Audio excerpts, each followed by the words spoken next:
뉴욕 증시가 주택가격과 소비 심리지표 개선에 힘입어 상승세를 이어갔습니다. 애플이 버라이존에 아이폰을 공급할 것이란 소식도 기술주의 매수세를 불러왔습니다.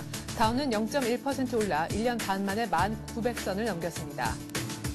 한편 유럽 증시는 소폭 하락했습니다. 아이슬란드의 자국 통화 표시 채권 신용 등급 강등과 그리스 정부의 향후 자금 조달 능력에 대한 의구심이 부담으로 작용했습니다.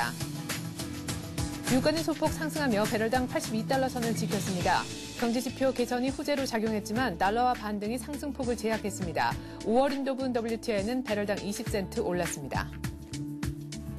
국제신용평가사 스탠다드앤푸어스는 아이슬란드의 자국 통화 표시 장기 채권 신용 등급과 단기 채권 신용 등급을 각각 하향 조정했습니다.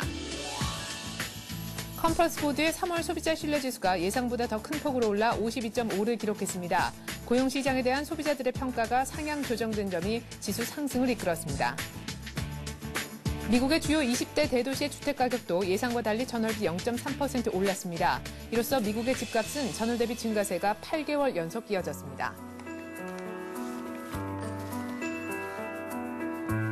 안녕하십니까. 굿모닝 생 증시의 최혜린입니다. 간밤에 열린 뉴욕 증시가 또 상승세를 이어나갔습니다. 다우가 0.1% 올라서 1,907을 기록해 1년 반 만에 1,900선을 넘겼는데요. 소비자 신뢰지수, 주택가격지수를 비롯한 지표는 모두 호조세를 보였습니다. 예상치를 모두 상회하는 그런 결과를 내놓았는데요. 그러나 그리스의 12년물 국채 입찰 수요가 저조했다는 점, 그리고 아이슬란드의 자국 통화 표시 채권의 장단기물이 모두 다 S&P로부터 하향 조정됐다는 점은 부담이었습니다. 보다 자세한 글로벌 증시 전문가 전화 연결해서 알아보기로 하죠. 한맥투자증권의 김관수 과장입니다. 안녕하세요. 네, 안녕하십니까. 네, 뉴욕과 유럽 증시가 좀 사뭇 다르게 끝이 나는 것 같은데요. 뉴욕 증시부터 자세한 마감 시황 전해주시죠. 자, 다우지수가 일단은 지난 18개월 만에 1,900선에 안착하는, 우리 증시도 지난 1월 이후에 1,700선에 안착한 것처럼 1,900선에 안착하는 모습입니다. 근데 아시다시피 소비자 신뢰지수가 상당히 예상보다 좋게 나왔고요. 1월에 케이스 실러 주택가격지수가 예상과 달리 8개월 연속 상승세를 보여주면서 지표들은 상당히 호재의 모습을 보여줬습니다. 하지만 그리스 우려감으로 유로화가 약세로 돌아섰고 달러가 강세로 반등을 하면서 전체적으로 달러와 역관계에 있는 원자재 상품 가격이 압박을 받으면서 전체적으로 위에서 매물에 막혔는데요. 물론 미증시가 11포인트 상승, 크게 상승한 건 아니지만은 미증시도 꾸준하게 저점을 높여가는 저점 매수를 보여주다는 점과 경기 지표들이 계속적으로 호전적인 모습을 보여주면서 전체적인 경기 회복세가 계속적으로 꾸준하게 이어지는 모습을 보여줘갖고 추가적으로 미증시는 계속적으로 우상향의 상승 패턴을 꾸준하게 이어가는 모습을 보여주고 있다라고 판단되고 있습니다. 네, 자 많이 오른 것은 아니지만은 다우가 1,900선을 넘겼다는 것에서 의미를 좀 찾아볼 수 있겠다 싶은데요. 먼저 좋았던 지표부터 정리를 좀 해볼까 합니다. 3월 소비자 신뢰지수 컨퍼런스 보드가 발표를 했는데 예상도 오를 것이다라는 예상을 했었지만 더 크게 올랐다면서요. 예, 민간경제연구원인 컨퍼런스 보드가 3월에 소비자 신뢰지수를 발표했습니다. 전월 대비는 상당히 높은 수치로 나왔는데요. 네. 물론 당초에도 좀 전망치는 상당히 좀 높게 나왔습니다. 근데 그 예상치보다 높게 나오면서 전체적인 시장에 대한 움직임이 상당히 좋았고요. 특히나 내일 발표되는 ADT 민간 고용 보고서도 일단은 시장에서의 그 고용 효과가 계속적으로 개선되고 있다는 이런 기대감도 나오면서 지표들은 상당히 좋았습니다. 이 지표도 나왔고 특히나 이 주택 20개 대도시의 주택 가격을 나타내는 1월의 케이스 실러 주택가격 지수 같은 경우도 0.3% 상승하면서 전체적으로 소비자 신뢰 지수라든지 또 내일 발표되는 ADT 고용 보고서라든지 그리고 주택가격 지수들이 상당히 좀 의미 있게 나와서 결국 이 지표들이 계속적으로 좋게 나온다면은 경기 회복은 계속적으로 이어질 수가 있다라는 이런 측면에서 보면은 결국 미증시가 여기에서 나오는 이 지표 말고도 또 이어지는 지표들이 계속적으로 호전될 수 있지 않느냐는 이런 기대감을 갖게 하는 그런 모습이 아닌가로 판단되고 있습니다. 네, 소비자 신뢰지수 그리고 미국의 대도시 지역의 주택가격지수 모두 다 예상치를 상회했습니다. 또 주택가격지수 같은 경우에는 예상치가 좀 떨어지지 않나 싶었는데 오히려 또 플러스를 기록하는 모습까지 보여줬고 이렇게 해서 지표 쪽은 한번 정리를 해봤는데 나스닥의 상승폭이 그래도 다우보다는 조금 더 있었지 않나 싶습니다. 그 이유에는 아마 애플이 있지 않나 싶은데요. CDMA 방식의 아이폰을 준비하고 있다 이런 소식이 들려요. 예, 이번 애플이 올여름부터 CDMA 아이폰 2종을 출시한다고 합니다. 버라이트 종과 와이어스를 통해서 공급할 예정인데 이걸로 해서 애플이 일단은 강세를 보여줬습니다. 애플이 주당 235달러를 돌파하며 사상 최고가를 보여줬는데 이런 애플 효과에 따라서 일단 전체적으로 매수가 강하게 뭐 들어왔다라고 판단되고 있는데 그렇다고 하더라도 뭐 크게 움직인 건 아니었습니다. 근데 제가 좀 보는 거는 또 필라델피아 반도체 지수를 보는데 네. 일단 이 필라델피아 반도체 지수도 상당히 좀 긍정적인 모습을 보이면서 그 반도체 지수가 일단 나스닥 종합보다는 좀 앞서 나가는 그런 모습을 보여주고 있어서 전체적으로 IT라든지 이런 종목들의 강세 패턴은 좀 더 꾸준하게 이어질 수 있는 모습이 아닌가 이렇게 판단되고 있습니다. 네, 뭐 전반적으로 기술주가 강세를 그리고 앞서 말씀하신 것처럼 달러와 강세로 인해서 그 반대급부로 원자재, 에너지주가 약세를 보였던 것 같습니다. 또한 섹터별로 보면 사실 은행주도 약했는데 은행주가 약했던 것은 유럽과 뭐 뉴욕 마찬가지였습니다. 그리스 얘기로 좀 넘어가 보죠. 그리스의 국채 입찰이 또 진행이 됐었는데 그 전일에는 7년 만기 국채 50억 유로가 뭐 그렇게 높은 금리이긴 합니다만 예상대로 잘 팔려 나갔었는데요. 간밤에는 12년 만기 국채 입찰이 있었는데 수요가 부진했다는 얘기가 들리네요. 참 이런 그리스 문제를 보면서도 항상 그 생각되는 게 111입니다. 7년물은 좋아서 뭐 그리스 재정 위기가 어느 정도 해소된다라는 얘기가 나왔고 오늘 같은 경우 그리스가 실시간 12년 만기 국채 입찰에서 수요가 저조했기 때문에 유럽 지역의 재정 위기가 다시 고개를 들었다라는 이런 뉴스를 봤는데 아직 뭐 그리스 문제는 완전하게 해결된 건 아니고 그렇지만 뭐 앞전에 EU 정상회담에서 나타났던 듯이 그리스 문제를 일단 풀고 가는 그런 부분이기 때문에 단기적으로 12년 만기 국채가 일단 수요가 저조했다 하더라도 결국 그리스의 문제가 아직은 시장에서 뭐 큰 문제는 아니지 않나. 어제 나온 그 그리스 유럽 쪽에서는 예전에 스탠다드 푸어스가 아이슬란드의 자국 통화 표시 채권의 하향 등급이 상당히 좀 부정적인 영향을 주었는데요. 이렇게 이제 그리스나 뭐 아이슬란드라든지 그리고 스페인, 포르투갈 이렇게 계속 유럽 쪽에서 이어지는 그 전체적인 그 재정 위기에 대한 부담감은 아직은 완전하게 싹 씻지 못한 그런 모습입니다. 그렇기 때문에 유럽 증시도 전체적으로 뭐 밀리는 모습을 보여주었는데요.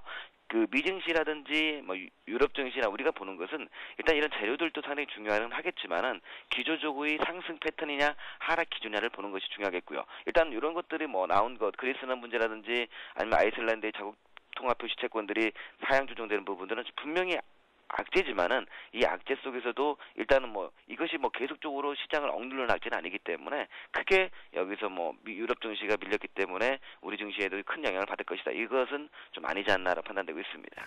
네, 자, 지금 일단 뭐 그리스 문제는 어떤 식으로든 해결이 될 것이기 때문에 걱정하지 말라고 말씀을 쭉 하셨던 것이 우리 김건수 과장님이셨는데요. 그리스 국채에 대한 하루하루게 다르게 나오는 뉴스의 해석에 대해서는 그렇게 크게 우려할 만한다라는 데는 공감을 하지 않는다는 말씀하셨습니다. 근데 소위 말하는 픽스 위기에서 그리스 문제가 어떤 식으로든 해결이 된다라고 할지라도 이렇게 아이슬란드라든가 또 이런 여러 이제 다른 국가에 대한 문제들이 잊을만 하면 또 불거져 나온단 말이죠.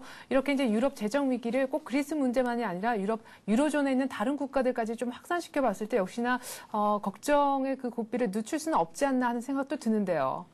일단은 뭐 추가적으로 그 나올 수 있는 악재에 대한 부분들은 상당히 많이 있습니다. 뭐 아이슬란드뿐만 아니라 또 잠재적인 부분들도 뭐 은행에 대한 부실 문제들, 부실 자산 뭐 이런 부분들도 상당히 나오면서 시장에서 나오는 그 피그에서 나오는 그 악재들은 계속적인 영향을 줄 수 있지만은 그 영향이 결국에는 시장에서 나타나는 부분들, 특히 우리 증시까지 영향을 주는 부분에 대해서는 좀 제한적인 모습이 분명히 있습니다. 그러니까 지금 유럽 쪽에서의 악재가 불거졌다 하더라도 우리가 대처할 때는 이런 부분들이 우리가 시장을 대응하는 하나의 그 기본적인 틀은 볼 수 있겠지만은 그 틀 이상으로 보는 그리고 그것 때문에 시장에서 일일 일비할 필요는 없지 않나 이렇게 생각이 들고 있습니다.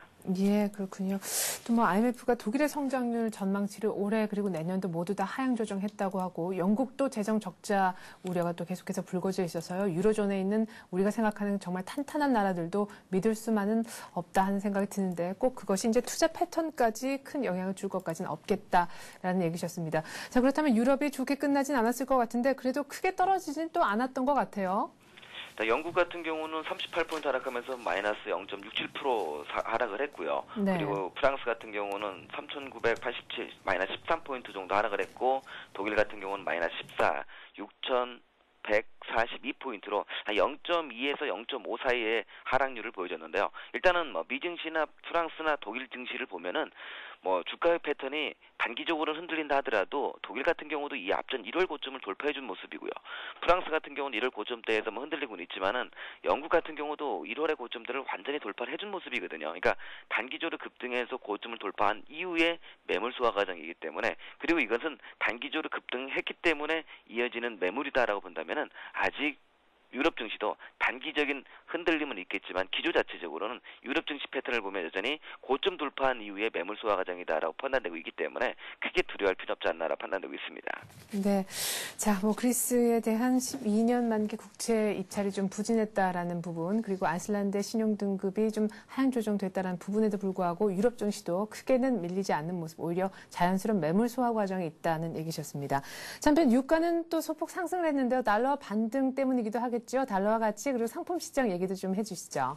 일단은 뭐 유가는 소폭 상승을 했습니다. 82.37달러로 소폭 상승을 했고, 금값 같은 경우는 좀 하락을 했는데요. 네. 일단은 뭐 지금 장중에는 유가가 좀 밀리는 그런 모습까지 보여줬는데, 이것은 뭐 유로존에서 이어지는 그리스 문제가 시장을 압박하기 때문에 유로와의 약세, 달러의 강세로 이어졌습니다. 그러니까 달러 강세가 이어진다면 여전히 그 상품 시장에서의 매물은 좀 나오게 돼 있거든요. 그리고 상품 관련주들도 달러가 강세를 보일 때는 압박을 받는데, 이런 수준에서 결국에는 단기적으로 상품 시장도 좀 밀렸다고 판단되고 있습니다. 하지만 유가나 금값이나 뭐 계속적으로 기조의 트렌드는, 유가도 전체적으로 보면은 75달러에서 83달러 사이에서 갇혀 있는 지가 꽤 오래됐습니다. 아직은 뭐 고점을 돌파하는 모습도 아니지만은 그래도 강세 기조에 꾸준하게 이어지는 이런 모습이 나타나주고 있기 때문에 상품 시장의 전체적인 흐름은 여전히 긍정적으로 돌아갈 수 있고, 전체적으로 장에서의 매수세도 상당히 강하게 형성되는 모습을 보여주고 있지 않나라고 판단되고 있습니다.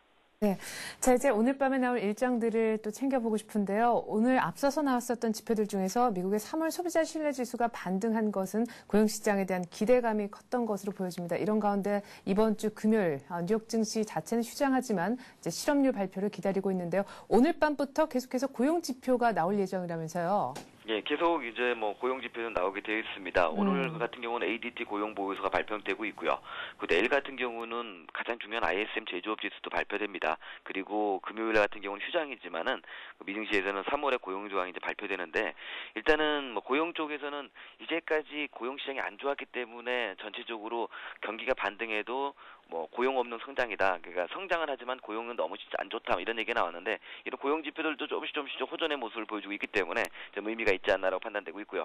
또 오늘 같은 경우에는 좀 관심을 가져볼 것이 시카고 구매 관리자 지수가 나오고 있습니다. 이것도 우리가 체크해 볼 것이고, 또 2월에 제조업 신규 수주가 나오는데 이것도 미증시에서 체크해 볼 필요가 있는데요. 또 우리가 좀 체크를 해봐야 될 것이 FRB에서 MBS 매입 프로그램이 오늘로써 정리가 됩니다. 그러니까 요 MBS 프로그램 정리된 이후에 어떤 식으로든 그 MBS의 또 매각까지 이 앞전에 하겠다라는 이런 내용이 나왔기 때문에 이 종료 이후에 정책들이 어떤 식으로 나오는지 한번 우리가 체크해 볼 필요가 있지 않나라고 판단되고 있습니다. 네. 자, 어제 우리 코스피는 2달여 만에 1700선을 회복을 했습니다. 역시나 외국인들이 계속해서 꾸준하게 담아줘서 이달 들어서 거의 5조 정도 사줬기 때문이 아닌가 싶은데, 오늘 우리 장에서 이거는 꼭 봐라라고 한 말씀 하신다면요? 뭐 다들 알고 계실 겁니다. 그리고 다들 관심을 갖고 있는 것이 이제 네. 기관들의 이제 윈도우 드레싱이 있는데, 미국도 일단 그 윈도우 드레싱에 대한 효과다라고 얘기를 하는 분들도 있습니다. 그러니까 빠질짜리지만 결국 연말 효과를 대비해서 하락하지 않은 것이 아니냐, 이런 얘기가 나오는데, 우리도 마찬가지입니다. 3월달 오늘이 이제 종가가 이제 기관들의 성적표가 나오는 날인데, 네. 자기 성적표를 자기가 떨어뜨리려고 하지는 않을 것 같습니다. 그러니까 결국에는 윈도우 드레싱은 나올 것 같은데, 근데 이 앞전의 윈도우 드레싱은 지수를 올려놓는 드레싱이었습니다. 그러니까 시장 전체적인 분위기를 상승 쪽으로 돌려놓으면서 전체적으로 종목들도 시장도 상당히 상승세를 이어가는 모습을 보여줬는데, 네. 이번만큼은 그거보다는 종목별로 이어질 가능성이 높다라고 판단되고 있습니다. 요즘 기관 투자가들이 매도세도 만만히 나오고 있고, 또 기관 투자가들은 1700선이 넘으면서 개인 투자들의 주식형 환매도 상당히 나오고 있는 그런 모습을 보여주고 있거든요. 물론 네. 이것이 절대적인 것은 아니지만 결국 외국인 기관 투자가들이 그만큼 매수의 여력이 크지 않다라는 것을 단적으로 보여주고 있다라고 보고 있습니다. 그래서 시장 전체적인 모습에서 윈도우 드레싱 효과를 바라는 것보다는 종목별로 이어진 윈도우 드레싱. 그래서 주가는 일단 나올 수 있는 그런 부분들이 있기 때문에 크게 오늘 같은 경우도 크게 뭐 급등의 모습을 보여주기는 어렵다 하더라도 꾸준하게 결국 저점에서 하락하면 받치는 그런 모습을 보이지 않겠나 이렇게 생각되고 있습니다. 네, 그렇다면 오늘 위로도 크게 상승은 안 할 것 같고 또 뭐 일부 유럽 쪽에 악재가 있긴 하지만 뉴욕이 견조했듯이 오늘 우리 증시도 뭐 크게 움직이진 않을 것 같습니다. 한맥투자증권 김관수 과장과 함께 해봤습니다. 잘 들었습니다. 예, 감사합니다.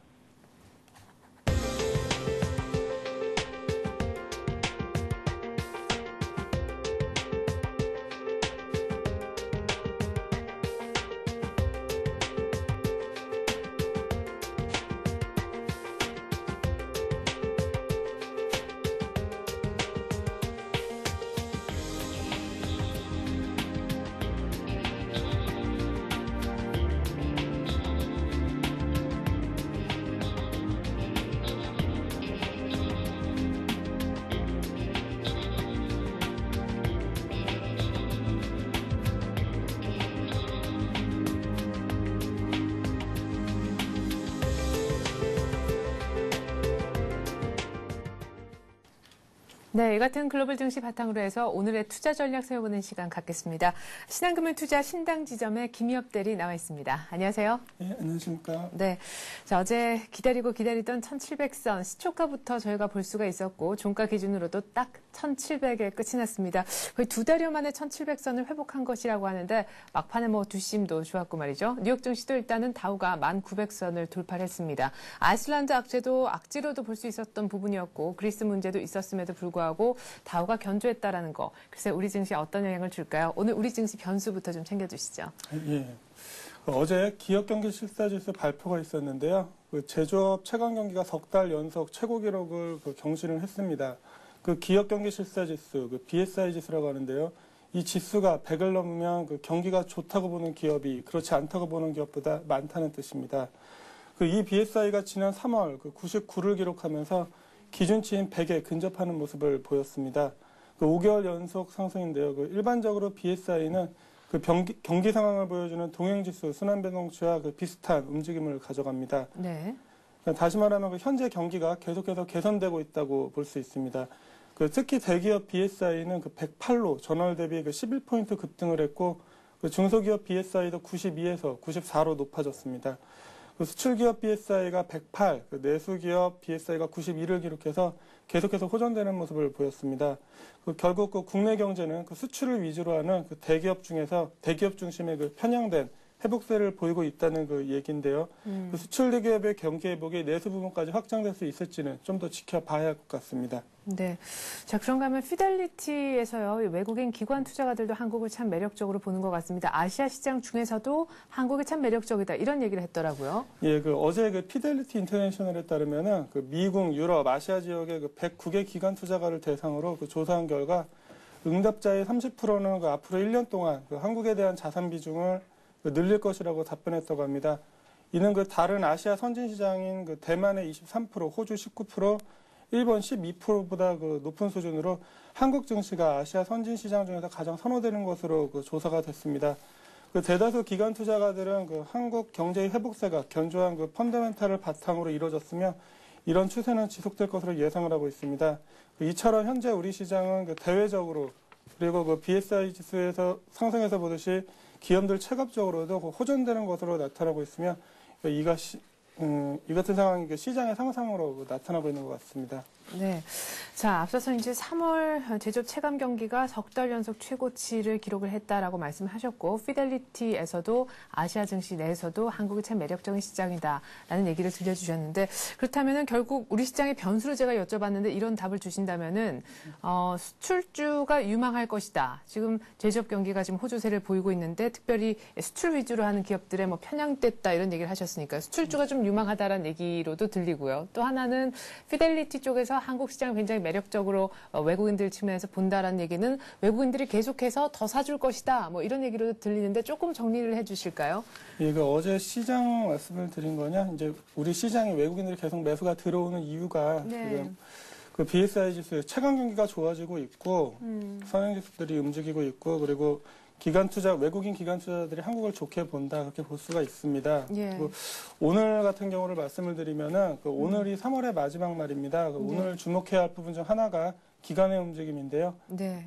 펀드에 따라서 주식 비중을 줄이고는 있지만 계속 상승하고 있는 그 시장에서 수익을 내야 하는 만큼 수익률 회복을 위해 특정 종목에 좀 오늘 집중할 가능성이 있어 보입니다. 예. 따라서 오늘은 기관이 관심을 갖는 중대형 종목에 관심을 가질 필요가 있습니다. 기계업종과 기업은행과 같은 일부 금융주 그리고 기관의 매수세가 집중됐던 대한항공과 조선주 등 기관들이 샀던 종목들 위주로 해서 수익률 관리 차원의 매수가 들어올 수 있습니다.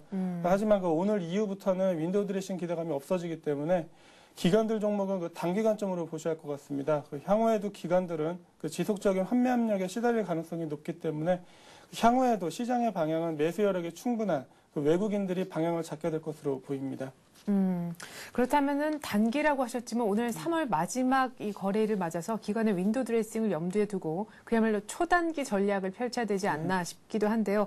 기계업종 그리고 금융주 중에서는 기업은행, 대한항공, 조선주 등등을 언급하셨습니다. 그렇다면 이 종목들 지금 언급하신 거 만약 들어간다고 했을 때 오늘 아침에 어떤 시그널을 보고 들어갔다가 장 끝나기 전에 나와야 될 거 아니에요?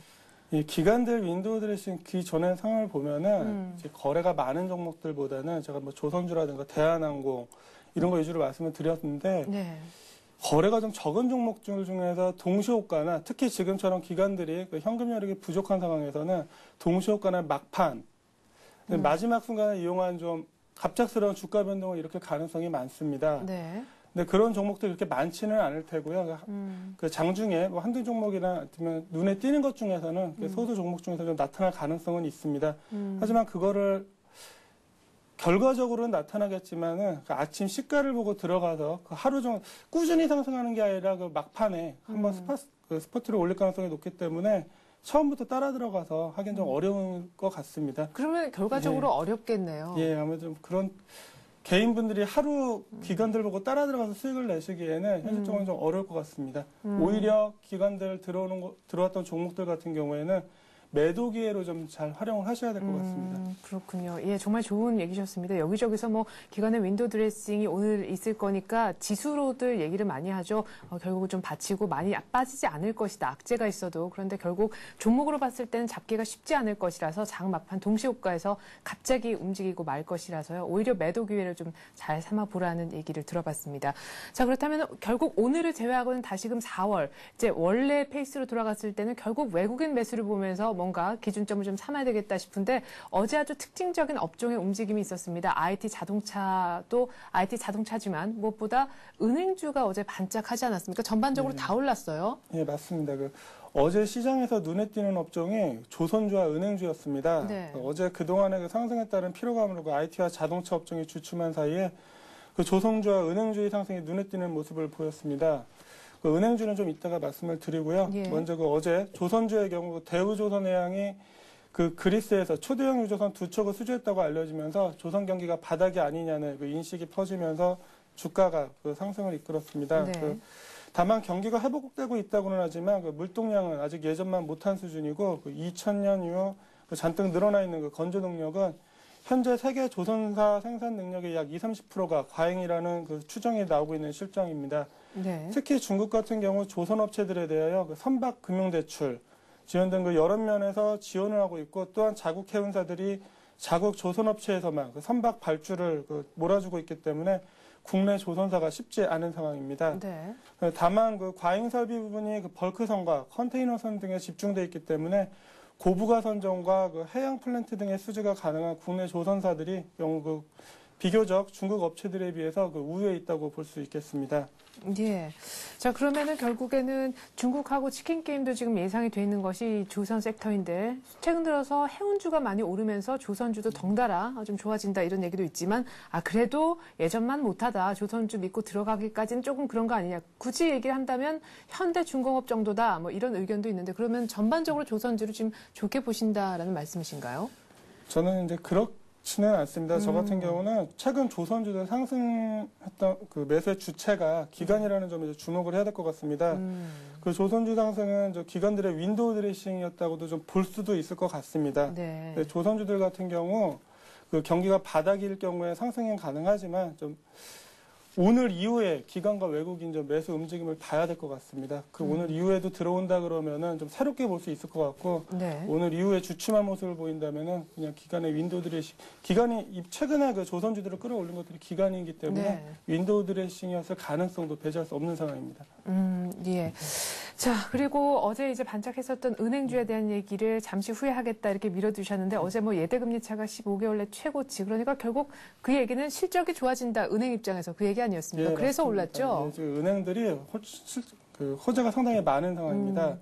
어제 그 하나은행과 우리금융주주의 M&A 기대감, 삼성생명 상장에 따른 유가증권 매각이익 효과 가시화되고 있고, 그 순이자 마진 상승 추이, 그리고 대손 충당금 감소가 맞물리면서 그 1분기 은행업 실적이 빠르게 그 개선이 되고 있고, 그 향후에도 은행들의 실적 모멘텀이 기대되면서 강한 상승세를 보여줬습니다.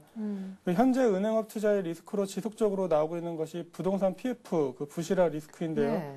그 최근 성원건설에서와 같이 부동산 PF 관련 리스크는 존재하지만 그 경기 회복과 함께 부동산 PF 관련 리스크가 줄어들 수 있다는 기대감도 작용을 한 것 같습니다. 그 어제 같은 경우 KB금융이 20만 주, 우리금융이 240만 주, 하나금융 14만 주, 신한지주 80만 주 등 그 외국인 매수세가 은행주에 집중이 됐습니다. 예. 뭐 좀 이제 바로 말씀을 드리겠지만 그 예. 어제 외국인들의 그 강력한 매수가 들어왔던 그 우리금융 한번 말씀을 드리겠습니다. 네. 그럼 앞서서 잠깐 예. 얘기를 하셨었던 윈도우 드레싱 얘기하시면서 뭐 조선주, 뭐 기계, 한국 얘기하셨을 때 그때 기업은행은 기관이 좋아한다 이런 얘기를 하셨단 말이에요. 예, 맞습니다. 네, 그러면 기업은행하고 지금 말씀하실 우리금융하고는 어떤 차이가 있습니까? 사실 은행들 주가 같은 경우는 큰 차이를 보이지는 않습니다. 방향성이 하는 일이 같기 때문에 방향성은 같습니다. 네. 기업은행 같은 경우는 부동산 PF 관련된 채권이 좀 적기 때문에 네. 그 연초부터 좀 기관들이 은행들에 비해서 상대적으로 좀 선호를 해왔습니다. 근데 뭐 지금 외국인들 매수 특징을 보면은 같은 업종 내에서도 자신들이 사지 않던 종목들을 추가로 사거나 그러지는 않고 있습니다. 예. 그래서 방향은 부동산 PF 관련돼서 기업은행이 좀 리스크를 적게 가지고 가지만 결과적으로는 그 외국인들이 사는 종목, 같은 은행 업종 중에서도 외국인이 사는 종목이 좀 더 상승 가능성이 높기 때문에 우리금융지주 쪽으로 일단 말씀을 드리겠습니다. 네. 자, 일단 우리금융 하면은 가장 쉽게 떠올릴 수 있는 것은 민영화 재료가 있다라는 부분인데요. 우리금융지주가 왜 좀 매력적이고 왜 외국인들은 기관과는 달리 우리금융지주에 대해서 좋게 생각을 하고 있는 건지 이유도 한번 좀 들어보죠.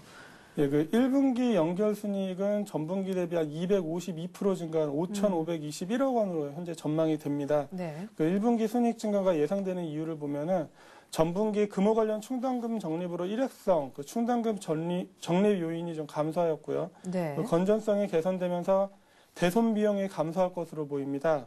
그 순이자 마진이 전분기 대비 그 5베이시스 포인트 아까 전에 그 앵커분께서도 말씀을 하셨지만 네. 상승할 것으로 예상이 되고 있고 그 하이닉스 매각 이익인 그 2,073억 원이 반영될 것으로 예상이 됩니다. 또한 그 삼성생명 상작 이익 한 5천억 원 정도 될 것으로 예상되는데요. 이게 네. 2분기에 반영될 예정입니다. 그 성원건설 관련 익스포저는 819억 원이며 1분기에 그 150억 원 규모의 추가 적립금이 예상이 됩니다. 네. 그 일회성 이익 증가와 펀더멘털 회복에 따른 실적 개선 효과를 반영해서 2010년 당기순이익은 2조 원에 상회할 것으로 예상을 하고 있습니다. 그 다만 어제 우리금융주주의 상승은 그 하이닉스와 삼성생명 등 보유지분 매각 이익에 대한 이익 기대감과 그 하나은행과의 합병 기대감이 컸는데요. 네. 이런 일회성 이익과 합병 가능성뿐 아니라 그 앞서 말씀드린 바와 같이 그 경기 회복으로 인한 충당금 적립 감소와 그 예대 마진 확대에 따른 이익 증가 등에 더 관심을 기울여야 할 것으로 보입니다. 그 또한 시장에서 예상되기를 그 우리와 하나가 합병하고 그 KB가 그 외환은행을 가져갈 경우 신한지주까지 합쳐 2강 1중의 그 은행 체제가 될 것으로 보고 있고 이럴 경우 은행들 간의 그 경쟁 완화 효과까지도 있을 것으로 예상이 됩니다. 예. 자, 우리가 뭐 우리금융지주 하면 민영화 그리고 M&A에만 너무 관심을 기울이고는 있지만 대선 충당금이 조금 줄어들고 있다는 부분, 그리고 실적이 무엇보다 좋아질 것이라는 거, 이 부분을 오히려 더 챙기자라는 얘기셨는데요. 우리금융지주 외국인 따라서 우리도 한번 사본다라고 했을 때 어느 정도 가격에 사보면 좋을까요? 예, 어제 종가가 16,800원에 끝이 났습니다. 많이 올랐었죠? 예, 이미 네. 전고점이 17,200원인데 전고점 부근까지 도달을 해 있는 상황입니다. 네. 지금 들어가신다면은 어제 외국인들이 중요한 시점에서 은행주를 집중적으로 매수를 해줬기 때문에 외국인들의 매수가 지속될 것이라고 예상을 하고 들어가는 겁니다. 그러니까 사신다면은 가격을 보시기보다는 차라리 목표 가격을 보시고 목표가 한 2만 원, 19,000원에서 2만 원 정도를 보시고 지금 가격 뭐 2, 3% 싸게 사시는 것보다는 외국인 매수에 가담을 한다고 보시는 게 더 나을 것 같습니다. 네, 간밤에서 그 글로벌 증시에서는 말이죠. 그리스 국채 문제, 뭐 아이슬란드 이렇게 해서 유럽의 그 재정 위기가 다시 불거지면서 은행주가 뭐 뉴욕 증시, 유럽 증시 모두 다 좋지 못했단 말이에요. 만약에 오늘만 잠깐 살짝 매도하는 거라면은 오히려 기회가 되지 않을까 싶기도 한데 어제 많이 올랐기 때문에. 예, 또 외국인들 특징이 초반에 사기 시작한 다음에는 한번 그 오전 중에 오전이나 다음날 하루 정도는 매수를 좀 주춤하는 경향이 있습니다. 예. 그래서 매수할 기회가 준다면은 지금 차트를 보고 말씀을 드리면 한 16,200원대 이 정도가 5일선인데요. 그렇죠. 만약에 은행주들이 전반적으로 좀 밀리면서 밀린다면은 그 정도의 그 주문을 걸어 놓으셨다가 좀 싸게 사실 수 있으면 싸게 어제 사시는 시초가 전략도 정도. 예, 그것도 예. 좋아 보입니다. 네. 자, 우리금융 16,000원대 초반 정도면 한번 사보면 좋겠다. 만약 그 가격이 오면 말이죠. 2만 원까지도 내다보고 싶다라는 얘기셨습니다. 신한금융 투자 신당지점의 김희엽 대리와 함께했습니다. 말씀 잘 들었습니다. 예, 감사합니다.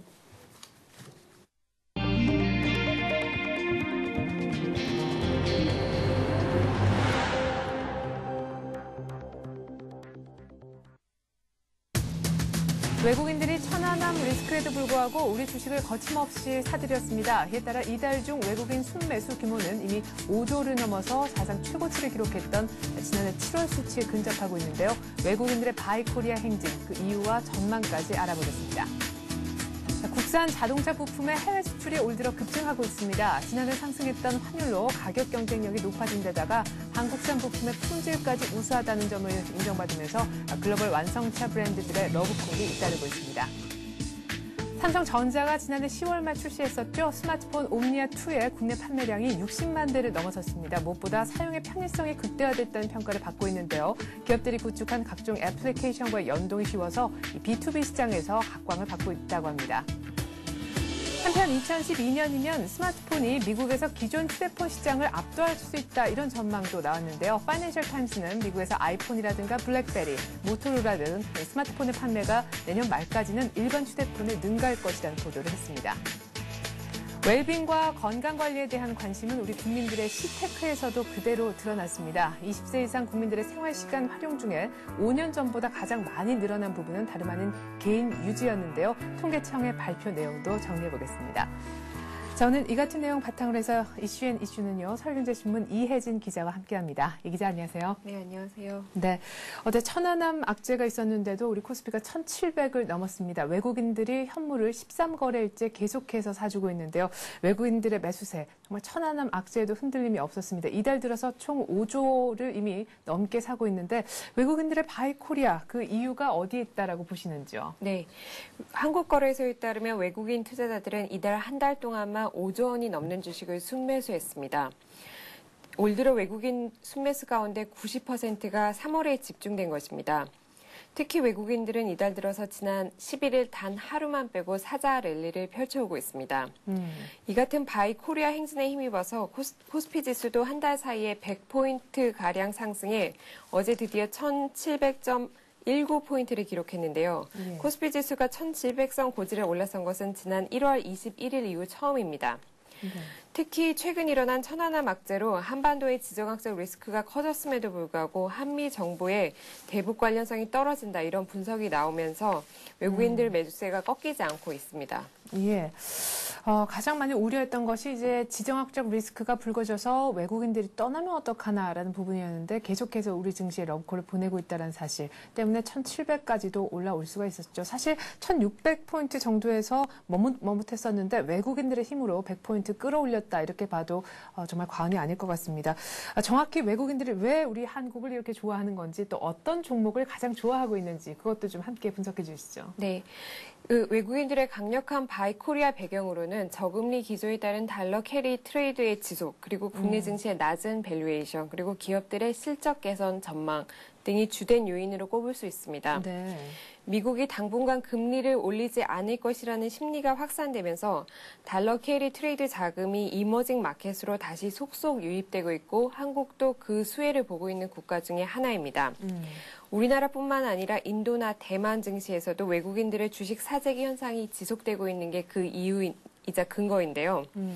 또 이외에도 미국 증시 역시 다우지수가 리먼 브라더스 사태 이전인 11,000선에 다시 근접했고 일본도 연중 최고치를 경신했습니다. 특히 밸류에이션 측면에서 보면요. 12개월 주가 수익 비율, 즉 퍼라고 하죠. 네.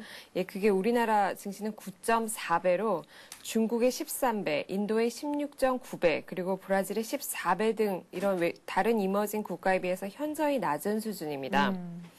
또 올해 상반기는 아니더라도 빠른 시일 내에 한국 증시가 MSCI 선진지수에 편입될 것이다라는 기대감은 외국인을 국내 증시로 끌어들이고 있는 요인입니다. 네. 또 외국인들이 최근 사들인 종목을 조금 더 살펴보자면요. 네. 어제 은행주 이런 특정 업종에 집중됐다 이런 얘기도 있었지만 조금 더 큰 틀에서 한번 살펴보면 단연 IT와 자동차 업종에 외국인들의 편애가 집중됐습니다. 지난해까지만 해도 외국인들은 전 업종에서 무차별적인 매수세를 보였던 점이 올해가 조금 대조적이라고 할 수 있는데요. 네. 즉 외국인들이 선택과 집중을 했다 이렇게 볼 수 있습니다.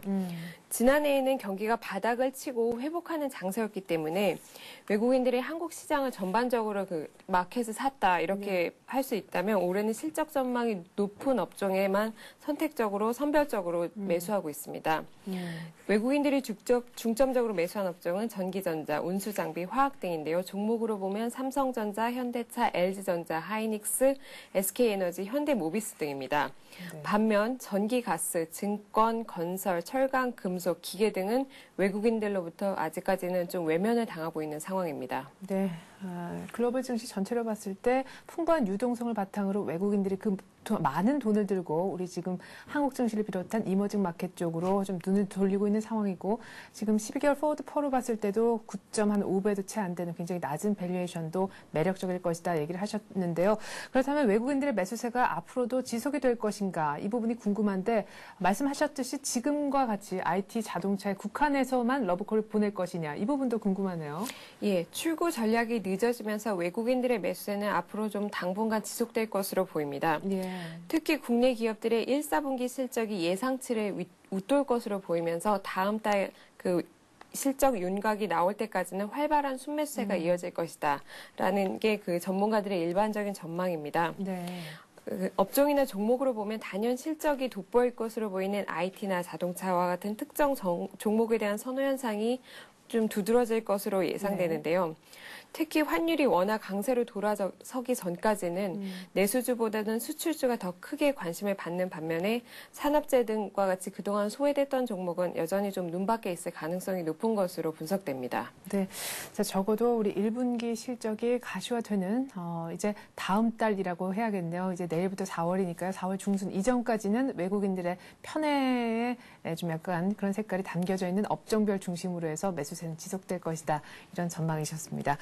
자, 그리고 외국 경쟁사들이 조금 부진한 틈을 타서요. 우리 자동차 부품업체들이 약진하고 있다는 기분 좋은 소식이 들려오고 있습니다. 자동차 쪽이면 자연스럽게 완성차 업체만 글로벌 시장에서 좀 도약을 하고 있다. 이런 걸로만 알고 계실 텐데 우리 부품업체들도 선전하고 있다고 합니다. 관련 업체들의 해외 수출이 지금 눈길을 모은다죠. 예, 자동차 공업협회에 따르면 지난 1월과 2월 사이에 국내 자동차 부품업체의 EU 국가에 대한 수출 액수가 각각 1억 8천만 달러 그리고 3억 8천만 달러로 지난해 같은 기간에 비해 약 100%가량 껑충 뛰어 올랐습니다.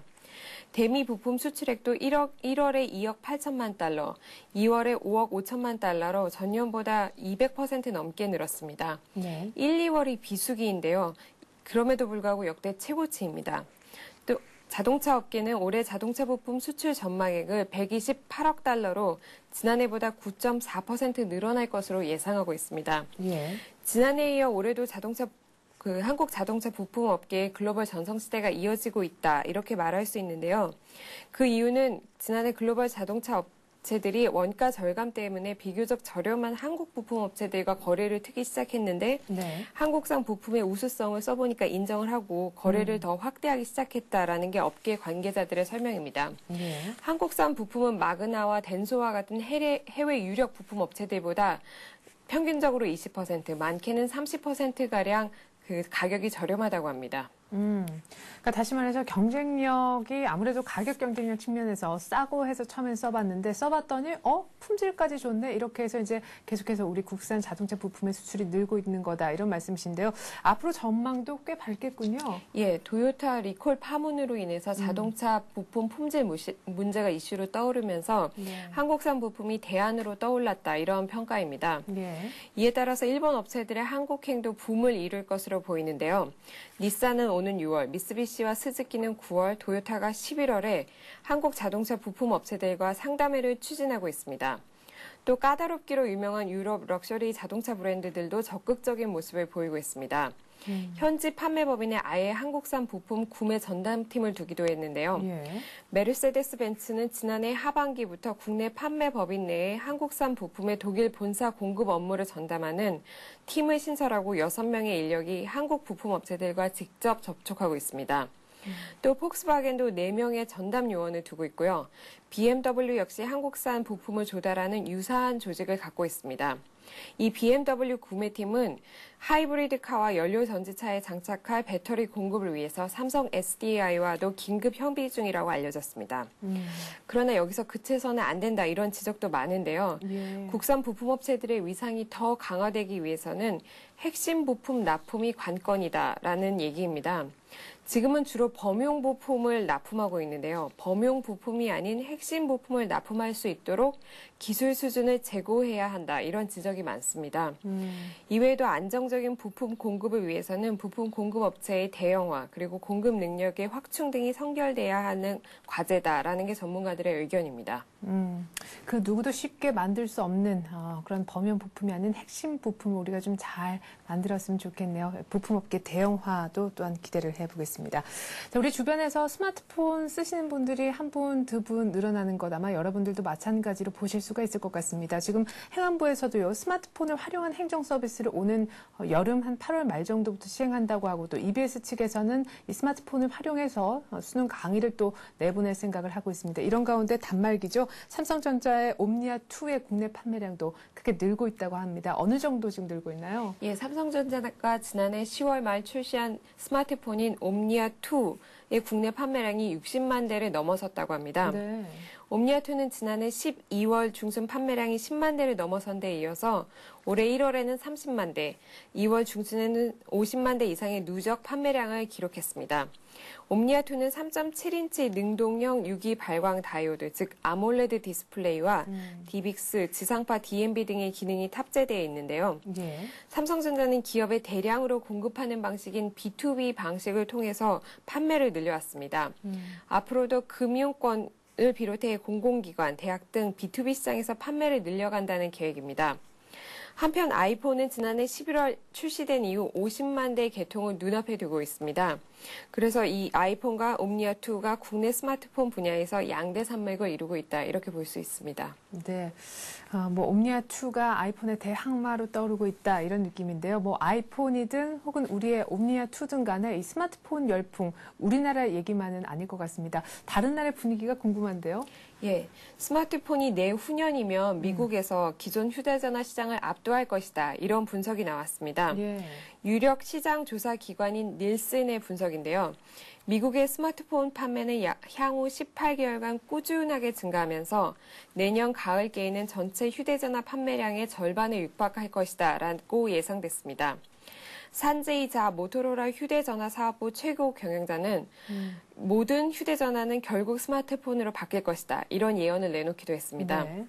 지난해 말 미국에서 스마트폰 판매의 점유율은 21%로 팔리고 있는 핸드폰 중 5대 중 1대가 스마트폰이었습니다. 이 수치가 2008년 말에는 14%였는데요. 네. 이렇게 급격하게 늘어가고 있는데 이 같은 시장 추이가 스마트폰 가격 하락과 애플리케이션 확대와 맞물리면 앞으로 더 기하급수적으로 늘어나서 스마트폰 사용자가 늘어날 것으로 보입니다. 네. 자, 그리고 바쁜 시간 쪼갰는데 이 시간을 어떻게 활용할지 고민이 많으실 것 같습니다. 하지만 아무리 시간이 없어도 웰빙에는 시간을 쓴다라는 것이 요즘 사람들의 소위 말하는 시테크의 트렌드로 집계가 됐습니다. 어제 통계청에 관련 그 조사 결과를 내놓았는데요. 결과 좀 전해주실까요? 예, 모든 국민 중에 70%가 바쁘거나 시간이 없다 이렇게 느끼고 있다고 하는데요. 네. 그 와중에도 건강관리와 개인 위생을 위해서 쓰는 시간은 늘어난 것으로 나타났습니다. 통계청에 따르면 건강관리와 개인 위생을 쓴 시간은 5년 전보다 10분 늘어난 1시간 18분이었습니다. 또 여가 시간에 걷는 시간도 늘었는데요. 평일에 16.5%, 일요일에 20.2%의 사람이 걷기와 산책에 평균 1시간 20분을 사용하는 것으로 나타났습니다. 이외에 조금 특이한 여러 가지 그 시간 활용 내용을 살펴보면요. 네. 그 맞벌이 부부가 증가하면서 남성들의 가사 노동 시간이 늘어났는데요.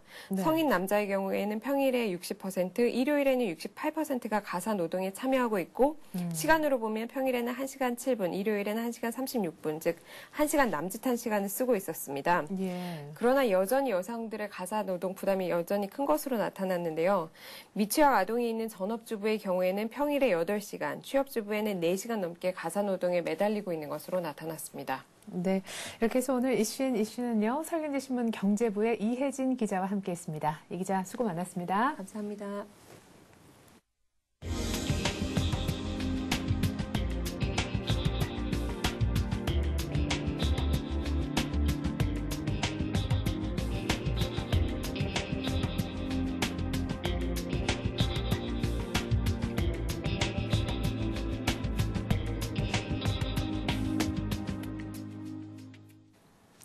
간밤에 열린 뉴욕 증시에서 다우가 19,900선을 넘겼습니다. 0.1% 정도밖에 오르지 않았지만 1년 반 만에 종가 기준 19,900선을 넘겼다라는 것이 오히려 인상적이었는데요. 그리스의 12년물 국채 입찰의 수요가 부진했었습니다. 또한 아이슬란드 신용 등급도 하향 조정이 됐다라는 악재가 있었는데요. 그럼에도 불구하고 유럽 증시도 크게 빠지지 않았고 뉴욕에서 다우는 오히려 1년 반 만에 19,900선을 넘기는 견조한 모습이 나타났습니다. 뉴욕에서 지표는 좋았습니다. 소비자 신뢰지수 그리고 주택가격지수 모두 예상치를 상회했습니다. 저는 30분 뒤에 출발 센 증시로 다시 돌아오겠습니다. 고맙습니다.